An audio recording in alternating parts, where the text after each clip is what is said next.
Conversaciones que conectan generaciones. Podcast XYZ. Hola, estamos aquí en el podcast XYZ y estamos felices de tener una pareja increíble que han servido muchísimos años como pastores de jóvenes. Aquí los tienen. Es Javi y es Pauli Gudiño. Ellos son parte del equipo pastoral de la iglesia Vida, que está en Cumbaya. Así que bienvenidos, estoy feliz de tenerles aquí hoy. Gracias, Javi, por la invitación. Gracias. Nosotros también felices de estar aquí y compartir. Sí. En casa. Están en casa, chicos, y algo que me parece súper interesante es que ustedes tuvieron este llamado de servir con jóvenes, que es el tema que nos atañe aquí, las diferentes generaciones, y ustedes fueron llamados a servir con jóvenes recién casados, hace más o menos 13 años, sí. Y fueron llamados a ser pastores de jóvenes, casi jóvenes pastoreando jóvenes. Sí. ¿Qué tal fue esa experiencia? Bueno, fue todo un desafío, ¿no? Yo venía de Guayaquil, del seminario, estaba graduándome literalmente y en proceso dentro de la Alianza Cristiana y Misionera hay unos procesos internos para el tema pastoral. En medio de esos años nos casamos al inicio de esa temporada que yo estaba viviendo y ya estábamos dentro del ministerio pastoral con los jóvenes, ¿no? Fue súper rápido. Sí, súper rápido. ¿Y qué tal fue comenzar a servir de esa manera? Es decir, esta vocación para la que estaban listos ya, pero ¿cuáles son los desafíos que enfrentaron desde el primer momento? Bueno, creo que la vocación nos fue dando el Señor a través de amar a los jóvenes en ese momento, poder entender y escuchar, y también parte de eso veníamos recién nosotros también pasando, ¿no? Y eso nos dio mucha cercanía. En la etapa antes de casarme, literalmente yo vivía con los jóvenes, ¿no? O sea, eso seguramente era súper divertido, esas reuniones que se terminaban y luego la pizza o el cine o todos iban a una casa y así. No, él llegaba pijamada. Con los campeonato varones, de juegos todo. De video. Sí. O sea, era completo. Sí, por eso fue difícil cuando nos casamos. Ya no podía ser igual. Sí, seguramente. ¿Cómo fue esa realidad para ti, Pauli, cuando Javi estaba en este ritmo de amar tanto a los jóvenes y no que le faltara amor cuando se casó por los chicos, pero ya el tiempo y las prioridades eran diferentes? ¿Cómo llegaste a esa vorágine de ministerio juvenil? Es un desafío porque tú tienes que convivir con la realidad de que estás recién casado y quieres compartir y tienes que construir ese hogar, pero a la vez tienes esta familia extendida que son los adolescentes y los jóvenes, y no te voy a mentir, no fue fácil. Creo que de lado y lado, tanto de los jóvenes en un punto conmigo, porque claro es una dinámica diferente. Claro. Nos estás quitando nuestro pastor. Sí, debo admitirlo, y para mí era muy difícil luchar con la idea de que tenemos que hacer esta convivencia como familia, pero también tener estos espacios de compartir con ellos. Yo creo que parte de lo que comenzamos a hacer fue separar estos tiempos, los viernes, los sábados, después de las reuniones de jóvenes, llegamos tardísimo a la casa, porque compartíamos, visitábamos una casa, salíamos a comer, salíamos a jugar, o había un espacio de cine, y aunque no era lo mismo para los chicos compartir con él, como ya te digo, pijamadas y todo, fue bonito también separar un tiempo especial para ellos, para estas dinámicas. Como un poco limitar más los tiempos. ¿Saben qué? Me admira mucho de ustedes. Yo no conozco muchos jóvenes que hayan sido como posicionados como pastores tan temprano en la vida. Es como que normalmente conversábamos hace un ratito, Javi, eso suele pasar como un proceso y casi se ganan el asunto, y tal vez el pastor que está a cargo de todo pasan muchos años y ya se cansa, tal vez se quema porque ya no avanza más, y ahí sí dice, ay, está este jovencito que ahorita ya tiene como 50, pongámosle a cargo. En su caso, no, me refiero a en su caso no fue así. Entonces me parece mucho más saludable lo que ustedes vivieron. ¿Por qué crees que hay este paradigma, Javi, de delegar el liderazgo cuando ya no avanzo más con la vida y cuando ya, bueno, o sea, ha estado este chico aquí, pongámosle, y el chico ya no está tan chico. Entonces, ustedes vivieron otra situación, pero ¿por qué crees que en lo común se da lo opuesto? Sí, nuestra situación fue atípica, pero no necesariamente fue un tema de recibir la posta de alguien. ¿Ya? Al mismo tiempo creo que fue abrupto, Sí. porque fue un proceso en el que Dios lo permitió así, o sea, llegamos y Rápido. pum, pum, pum, pum, y rápido. Y ustedes están a cargo. Sí, Pero les dieron autoridad sobre Sí, ese grupo. sí, claro. Ujú. Entonces, igual con todas las luchas que hay, pero generalmente sucede esto porque no se ha desarrollado o no está todavía tan claro este pensamiento generacional que no parte de una actividad ministerial o de una estrategia que se nos ha ocurrido a nosotros, la iglesia y los iluminados, sino que nace en el corazón de Dios. Ay, Javi, cuéntame un poquito más de eso, porque yo sé que hay mucha más profundidad sobre este tema de teología generacional. Sí, en Génesis cuando Dios está hablando con Abraham y está entregándole, ¿no? Luego de esta promesa que le dice, en ti serán benditas las familias de la tierra. Ya desde un inicio, Dios está mostrando en el caso de Abraham, ¿no? En este primer hombre llamado, luego de todo el episodio, ¿no? En los primeros capítulos de Génesis, él está diciendo que sus generaciones serán como las estrellas, como los granos de la arena del mar. Que las familias de la tierra iban a ser bendecidas a través de lo que Dios iba a hacer en él. Ya desde un inicio Dios empieza a marcar un pensamiento y un deseo de su corazón, del corazón de Dios, en bendecir generaciones. Y que todo lo que Él va a hacer va a marcar generaciones y que tiene que tener una dinámica generacional. Luego, el Salmo 78, David muestra una expresión del corazón de Dios en el que dice que Él les ha entregado un decreto. Dice, contar las maravillas de Dios de generación en generación con el fin de que me conozcan y puedan obedecerme. O sea, eso es tan impactante, con el fin de que me conozcan, contar de las maravillas que Dios ha hecho para que Dios sea conocido en las próximas generaciones. Y luego Jesús lo vuelve a hacer. En la Gran Comisión, nosotros a veces aislamos la Gran Comisión hacia el evangelismo y las misiones y el discipulado, porque ahí dice que hay que hacer discípulos. Pero lo que está expresando Jesús, porque en ese momento la Gran Comisión todavía no está escrita, Dios no la está tomando de un párrafo, está hablando o está expresando la voluntad del Padre también hacia sus discípulos. Y lo que les está diciendo es, vayan y sigan haciendo discípulos por generaciones. Y les está expresando lo mismo que está en el Salmo 78, a fin de que, dice, aprendan ellos a obedecer, que ellos conozcan todo lo que yo les he enseñado acerca de mí y ellos también puedan obedecer. O sea, para Dios este proyecto generacional ha estado desde el inicio. Wow, ¿no? Desde el Génesis, es su proyecto fundamental. Gracias por compartirnos esto, Javi, porque nos da una mirada distinta. No se trata solo de hacer algo para los jóvenes, y es que los jóvenes, sino como este es un llamado que viene desde Dios. Y Pauli, ¿cómo logras hacer estos puentes entre generaciones? Porque Javi nos está diciendo, lo importante es contarles la historia. Cada generación mira el mundo de una manera distinta, porque nació en un mundo distinto. ¿Cómo haces para seguir transmitiendo de una manera como contextualizada, relevante, que les llame la atención y que no sea como, sí, ya he escuchado esto, sino como que sea para ellos, que sea impactante para su propia vida?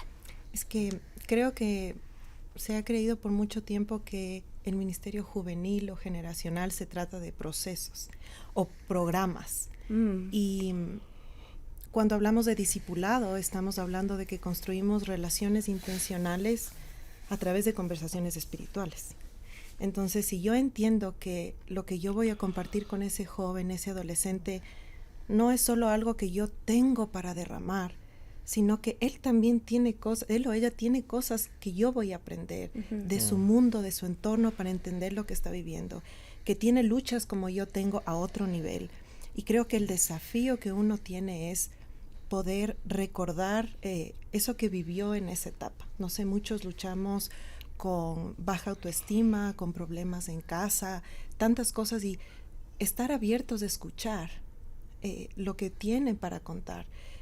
Muchas veces, no sé si te ha pasado, estamos en las iglesias y los adultos, nos enfocamos en los adultos y los jóvenes están sentados en las gradas o en algún lugar viendo el teléfono, y cuando tú te acercas y le dices, ¿cómo estás? ¿Cómo es tu nombre? ¿Qué edad tienes? ¿Estás? Y comienzas a entablar una conversación, porque quiero ser intencional en conocerte, porque ese amor que Jesús está hablando en su palabra no solo se derrama con personas de nuestra misma edad, sino se derrama en todo nivel. Y creo que eso es lo que nos tiene que mover. El amor hacia otros es el amor hacia los jóvenes, hacia los niños. Y cómo yo intento decir, ¿y cómo puedo orar por ti? Porque no vamos a esperar que un adolescente nos cuente todas sus luchas, porque va a buscar a alguien más grande que él, ¿no es cierto? Esas son sus personas a admirar. Pero cuando ve que un adulto está interesado, bueno, me preguntó cómo orar, van a ver puntos críticos de su vida en que te van a decir, sabes que voy a vivir esto y es muy importante para mí, ¿puedes orar por mí? ¿O qué consejo me darías? Acercarte y preguntar, porque a veces como que les tenemos un poco de miedo, decimos, ni me va a saludar, qué susto, qué vergüenza, no me visto como él se viste, no hablo como él habla, no escucho su música tal vez, entonces tal vez no me va a hacer caso, pero tú nos propones, Pauli, ser intencionales, y este tema me parece crucial, lo que tú acabas de decir. No se trata de grandes eventos, se trata de fomentar relaciones, y seguramente es una persona a la vez. Javi, ¿puedes decirnos tú cómo has logrado tender esos puentes? Tal vez tienes algunas personas en tu mente que dices, con este chico logramos esto, de esta manera fue así. Tal vez tienes algo en tu mente que digas, esto quisiera compartirles con respecto a hacer puentes entre generaciones. Sí, creo que lo que decía mi esposa es clave. O sea, una relación honesta, donde incluso van a haber, dentro de esa relación, van a haber situaciones críticas, van a haber roces, ¿no? Ay, sí. Pero cuenta mejor la historia acerca de Dios que un curso de Biblia. Ay, sentarse ahí. Porque te estoy contando lo que Dios hizo conmigo en la etapa que tal vez tú recién estás viviendo. Bueno, podría hablar de algunos jóvenes, pero cuéntanos pero alguno que sea especial. Un amigo, ¿no?, que es muy especial, el Santiago Ramírez, que hoy ya ni siquiera vive en el Ecuador, ¿no? Vive en Alemania, trabaja, ya hizo su carrera, su maestría en ingeniería, y bueno, y hay momentos, no nos hablamos todos los días, pero hay cosas muy importantes que a veces suceden en la vida de él, o en mi vida, o en la nuestra. Y a veces hay diferencias de horario. Entonces, y a veces, sí, entra una llamada de 1 de la mañana. De Santiago es el Santi. Con la diferencia horaria. Pero hay esa cercanía todavía. De decir, me pasa esto. ¿Cómo se dio esa cercanía? ¿Cómo hubo ese momento como de clic que dices, este es mi amigo para toda la vida? Era un chico que tú discipulabas. Ellos eran los de la pijamada. Ellos eran los de la pijamada. Ahí fue que... Sí. Y aunque hicimos pijamada con un montón, no con todos se logró eso. Sí. ¿Qué será, no? Sí. ¿Qué será que con algunos se da esa relación de discipulado o de amistad profunda para toda la vida? A mí me pasa algo medio parecido. Yo tengo unas amigas que ahora viven en 2 países diferentes, y tenemos un chat que se llama COVID. Qué amistoso que son esos. Es un chat así fabuloso.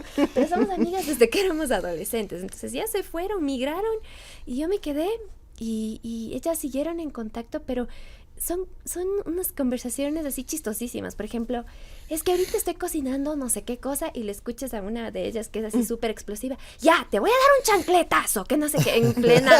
Entonces como que dices, ya creo que se enojó. Y sigue, no sé qué, la conversación y luego pasa a una faceta espiritual y luego el conflicto. Entonces es como que dices, esto es la vida. Con ellas puedo ser quien soy y no tengo miedo de decirles, ¿sabes qué? Estoy jalándome en esto, oren por mí porque no lo estoy logrando. Ser tan vulnerable como para decir, ¿saben qué? Me fue súper bien en esto, estoy tan orgullosa de mí que lo logré. Esos contrastes de vida entre esa caída, esa vulnerabilidad, ese momento donde ya no tienes ni palabras del dolor que sientes, que sabes que te van a sostener ellos. Y esos momentos de victoria que dices, Dios me trajo hasta aquí, fue su mano milagrosa. Qué hermoso llegar a tener esas relaciones así. Y creo que son bastante escasas, Pauli. No sé cómo lo ves. Pero creo que tú topaste una palabra que para mí o en mi vida se ha materializado de muchas maneras y es la oración. Cuando estamos conscientes de que nosotros no somos capaces de cambiar la vida de nadie y entender que solo Dios puede hacer eso, creo que hay una intencionalidad también en la persona que lidera estos grupos generacionales, en el poder ser intencional en orar por ellos, porque Él va a poner una gracia en estas personas para acercarse a estos chicos, porque como tú dijiste, no es fácil. A mí me ha topado a veces que, hola, ¿cómo estás? Y como que no te vieron y tú puedes decir, qué doloroso, te puedes sentir mal, pero entender que es una etapa difícil, inclusive biológicamente, físicamente, pasan, ese es otro tema, pero pasan muchas cosas que tal vez puede causar ese rechazo, pero insistir en amor. Porque cuando ellos ven a mí me ha pasado con algunos chicos que, hola, y en otras, ¿cómo te fue en tu graduación? Y se quedan así, no, bien, hicimos eso, me contaron que te vas a vivir a otro país por un año, a hacer un intercambio. Sí, y te comienzan a contar y yo digo, Señor, gracias porque estás orando por ellos, sabiendo que el que está haciendo la obra es Jesús, pero tú estás amándoles como Él quisiera que ames a otros. Entonces, parte de estas relaciones intencionales se generan a través de ser intencionales en intercesión por estas generaciones. Es como un amor que no se rinde. Es lo que yo te escucho, Pauli, porque a veces nos vamos a encontrar con barreras fuertes y que te cierran la puerta en la cara y otro día regresas perdonando, amando y de repente se abre el corazón, se abre la puerta. Y quiero contarles que a mí me pasó que en algún momento pude servir con jóvenes en diferentes etapas de sus vidas y recuerdo que alguna vez hablé con una chica sobre el tema de creatividad y le decía esto que sabemos, que Dios es un Dios creativo. Y para hacerles corta la historia, ella estudió una carrera que involucra mucho la creatividad y ella me decía, Gaby, esa vez que yo te escuché me marcó la vida para siempre, porque me di cuenta que Dios me llamó a hacer un impacto desde el área creativa. Y bueno, ahora está sirviendo con su esposo en un ministerio que hace misiones desde Estados Unidos hacia África. Y yo digo, Dios mío, solo fuiste tú, porque como tú dices, puede haber momentos que yo pude haber llegado con algo que decirle y me cerraba la puerta, pero es ese corazón que sabe amar, que sabe perdonar y que regresa y que dice, quiero decirte algo sobre un tema, quiero compartirte, quiero que crezcamos juntas sobre algo, y luego ves frutos que solamente Dios puede dar. Javi, ¿cómo es discipular a las nuevas generaciones? Ahora se habla mucho de la generación Z, que es una generación que anhela tener una causa que le mueva. Porfa, ¿nos puedes compartir desde ese ángulo cómo discipulas con una causa? Sí, estas conclusiones sociológicas de las generaciones que nos han dado esta categorización de X, Y, Z, de alguna forma nos han permitido ver algo que no veíamos o no queríamos ver en las realidades de las generaciones que convivían con nosotros siempre. Pensábamos que era un grupo homogéneo, pero en realidad sí hay o algunos queríamos detalles. que sea homogéneo, que también eso es Le forzábamos. peligroso, ¿no? Entonces, cada espacio de discipulado generacional tiene dos componentes claves, es relacional y misional.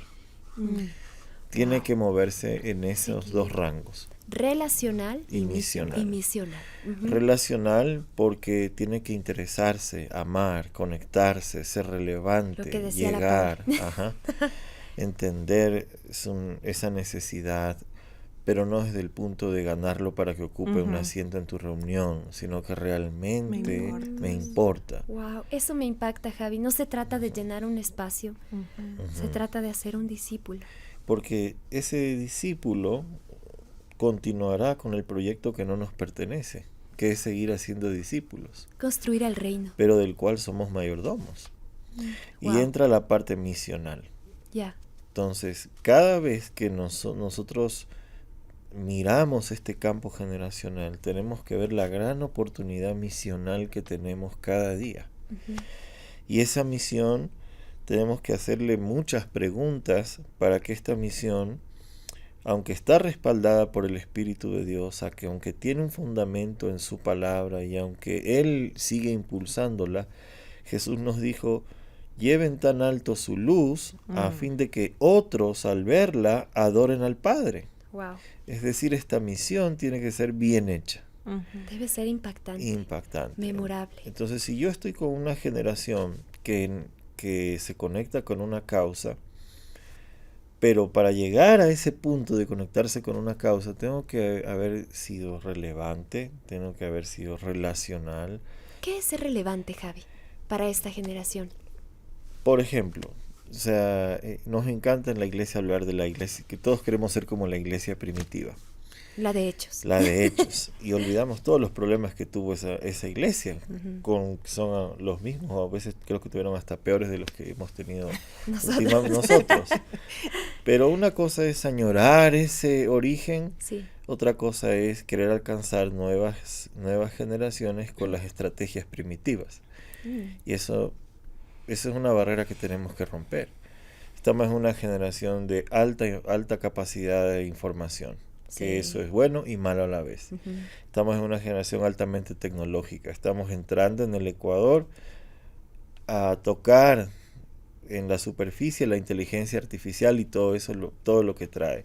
Cómo la iglesia va a responder y va a tomar esas herramientas para realmente ser relevante. No solo con el mensaje del Evangelio ya es relevante, sino de generar los espacios para que sean amigables, perceptibles, de alguna forma nativos para las nuevas generaciones y ellos puedan realmente encontrar una conexión.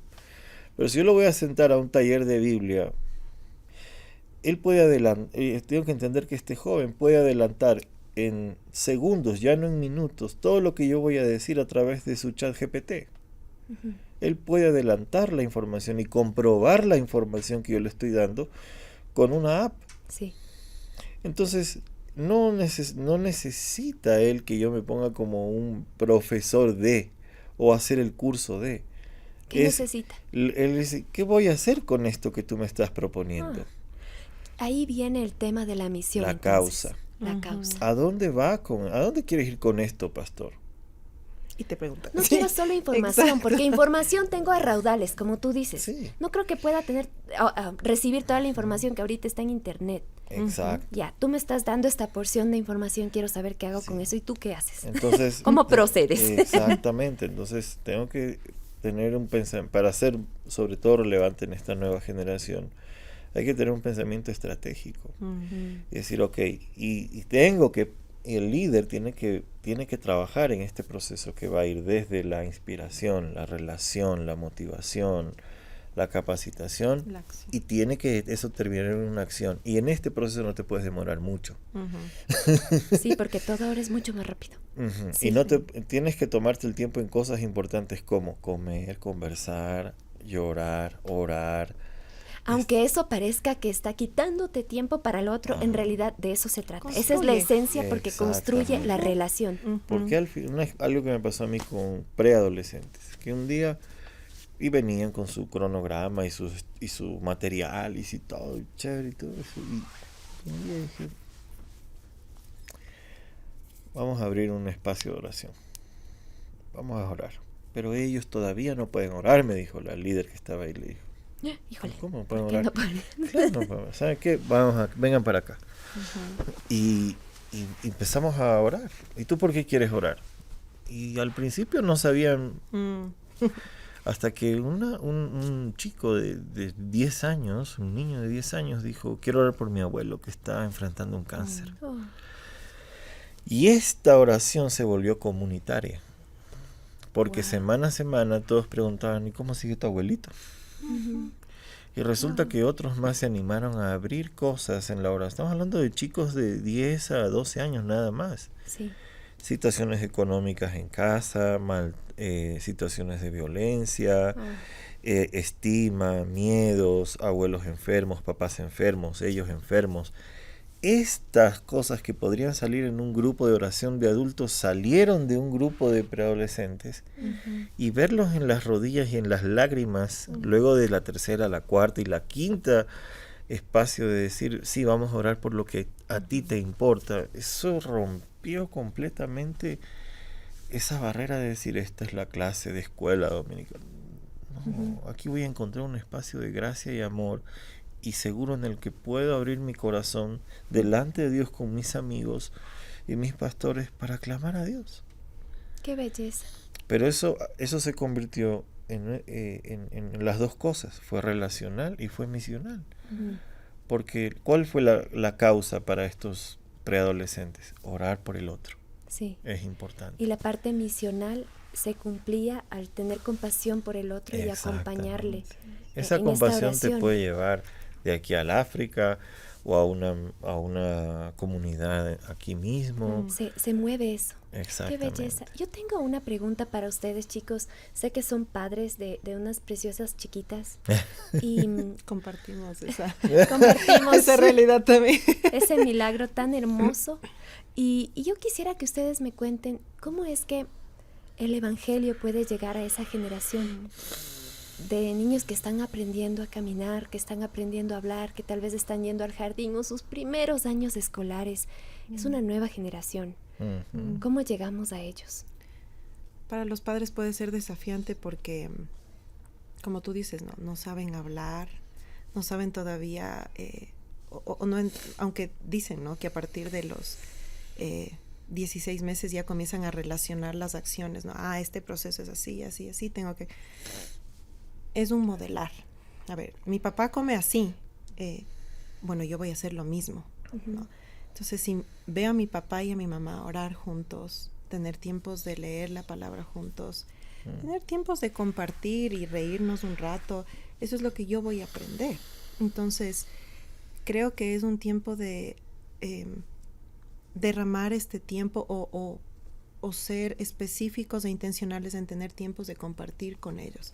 A nosotros nos pasa en las noches que antes de acostarles y la rutina de dormir, ya le decimos a la Alexa que ponga canciones de adoración y nos ponemos a cantar mientras jugamos con ellas. Y bueno, decimos, vamos a orar. Empezamos primero con la oración de los alimentos, ¿no? Y siempre hacemos esto. Pero comenzamos desde hace algunos meses atrás a tener este tiempo de arrodillarnos frente a sus cunas en el área donde ellas juegan y orar. Vamos a decir, vamos a orar, y comenzamos. Nosotros nos arrodillamos, ponemos nuestras manos y a veces ellas hacen lo mismo un rato y se ponen a jugar.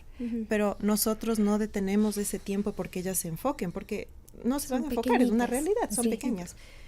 Pero ha habido ocasiones en que han tenido un buen tiempo con nosotros y después se ponen a jugar. Y bueno, en el nombre de Jesús, o se arrodillan primero. Seguimos, o se arrodillan primero, o a veces para comer, ¿no? Es chistoso porque, claro, tienen tanta hambre y saben que lo primero es dar gracias, entonces... dice qué, amén. Entonces, comamos a lo que vinimos. Exacto. Entonces es un modelar. Los niños, más que lo que tú le puedes decir o enseñar, van a repetir o copiar lo que tú haces. Mi mamá siempre tenía este ejemplo de que mi abuelito, cuando hacía el café, dejaba la cuchara dentro de la taza después de haber removido y cogía la oreja de la taza con la cuchara dentro y tomaba así. Mi mamá hacía exactamente lo mismo, lo hace hasta ahora. Y fue algo que mi abuelito modeló tantos años que a ella se le quedó. Y digo, bueno, podemos modelar estas mismas acciones acerca de cómo conocemos de Jesús y cómo nos relacionamos con Jesús, que para ellos va a ser natural. Sí. Sabiendo que en algún punto también ellos, como seres humanos, como individuos van a tener que tomar esa decisión. Pero lo que vieron modelar en casa va a ser importante. Si yo amo ir el domingo a la iglesia porque sé que es importante lo que yo tengo que ofrecer al Señor durante la adoración, pero también lo que Él me quiere hablar a través de la prédica. Bueno, soy intencional en ir el domingo. Y aunque a veces no nos queremos, las bebés no se quieren levantar, quieren seguir jugando, algunos, Sí. Vamos. Y nos reímos y hacemos que también ese momento sea divertido. Porque si es forzado, ellas entienden Sí. todas esas cosas. Entonces creo que han sido aprendizajes. Ahora, creo que también el Señor dispone estrategias para cada papá porque el mundo de los niños y los padres es totalmente distinto al de las otras cosas. Pero creo que al ser guiados por el Espíritu de Dios, sabemos qué es lo que nos conviene y cómo podemos acercar a nuestros hijos a esa relación. Entonces, sí. Y en esto hay muchos aprendizajes, ¿no? Nos vamos a equivocar, pero lo peor que uno puede hacer es que por miedo a equivocarse no lo hace. Hay que intentar. Hay que seguir avanzando. Así Sí. Chicos, yo quiero agradecerles por haber venido a este podcast y decirles gracias, porque servir con jóvenes no es tarea de personas que se amedrentan, sino de valientes. Así que muchas gracias por tantos años invertidos, porque aún siendo jóvenes, siguieron discipulando jóvenes, buscando estrategias por las veces que les cerraron la puerta y ustedes con amor perdonaron y regresaron. Y gracias por seguir criando esas nenas hermosas, esos tesoros que Dios les dio. Gracias por darnos este tiempo y espero en un futuro volverles a tener aquí porque, Claro que sí. ay no, cuántas cosas quiero seguir preguntando. Ya nos acomodamos en esta ocasión. Ya nos gustó. Gracias por venir en medias también. Y un saludo a todos ustedes que nos acompañaron hoy. Gracias por ser parte de este podcast y nos encontramos pronto. Que Dios les bendiga. Chao. Bendiga. Este contenido fue producido gracias al apoyo de amigos como tú. Anhelamos seguir bendiciendo también a otros. Por eso, te invitamos a sumarte con tus donaciones a través de nuestro sitio web hcjb.org.